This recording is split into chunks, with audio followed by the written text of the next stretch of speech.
ये आतंकवादियों की घटना पहली है ऐसा तो नहीं है। देश में पहले भी आतंकवादियों की बहुत घटनाएं हुई हैं हमारे देश में। 20 साल 25 साल पहले भी हुई हैं, बम्बई में भी हुई है, पुलवामा में भी हुई है, लोकसभा पर हमला हुआ है। ये एक बहुत गलत संदेश दिया है कि तुम हिंदू हो इसलिए तुम मौत के घाट उतारे जाओगे। तो जब पाकिस्तान हमको आपने ले लिया तो हिंदुस्तान को तो हिंदुस्तान रहने दो।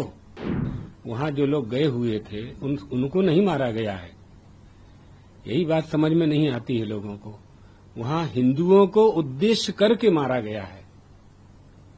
भ्रमण करने के लिए विदेशों के लोग भी गए थे, दूसरे धर्मावलंबी भी थे, लेकिन पूछ पूछ करके कि तुम हिंदू हो, तुम हिंदू हो, तुम हिंदू हो, उनको मारा।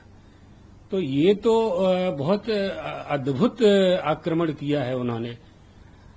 ये आतंकवादियों की घटना पहली है ऐसा तो नहीं है। देश में पहले भी आतंकवादियों की बहुत घटनाएं हुई हैं हमारे देश में। 20 साल 25 साल पहले भी हुई हैं, बम्बई में भी हुई है, पुलवामा में भी हुई है, लोकसभा पर हमला हुआ है। पीएम हाउस में हमारी प्रधानमंत्री इंदिरा जी की हत्या कर दी गई थी, राजीव गांधी जी की हत्या कर दी गई। तो ये हमले तो होते रहे, लेकिन इसमें ये एक बहुत गलत संदेश दिया है कि तुम हिंदू हो इसलिए तुम मौत के घाट उतारे जाओगे। तो ये बात समझनी है हमें कि हम क्या चाहते हैं, अर्थात आतंकवादी क्या चाहते हैं, पाकिस्तान क्या चाहता है।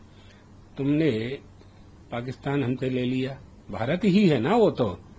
पाकिस्तान उन्होंने लिया या हमने दिया, अब वो तो पुरानी बातें हैं, उन पर नहीं जाते हैं, नहीं बहुत बहस का विषय खड़ा हो जाएगा। तो जब पाकिस्तान हमको आपने ले लिया तो हिंदुस्तान को तो हिंदुस्तान रहने दो, है ना। तो लेकिन उनको संतोष नहीं है। हमारी वृद्धि, हमारी अर्थनीति, हमारी राजनीति, हमारी कूटनीति, हमारी धर्म नीति, हमारी वृद्धि, हमारे देश की राष्ट्र की उन्नति देखी नहीं जा रही है। तो भारत को, हिंदुस्तान को कैसे कमजोर किया जा सकता है, कैसे निर्बल किया जा सकता है, कैसे दुर्बल किया जा सकता है, ये प्रयास हमेशा आतंकवादी करते रहते हैं। और पाकिस्तान के द्वारा, बांग्लादेश के द्वारा भी ये प्रयास होते रहते हैं। देशवासियों को, शासन को और भारतीय प्रजा को सावधान रहने की आवश्यकता है और एकता की आवश्यकता है। दलगत राजनीति से ऊपर उठ करके हमें सबको एक होना चाहिए, राष्ट्र के हित में और धर्म के हित में।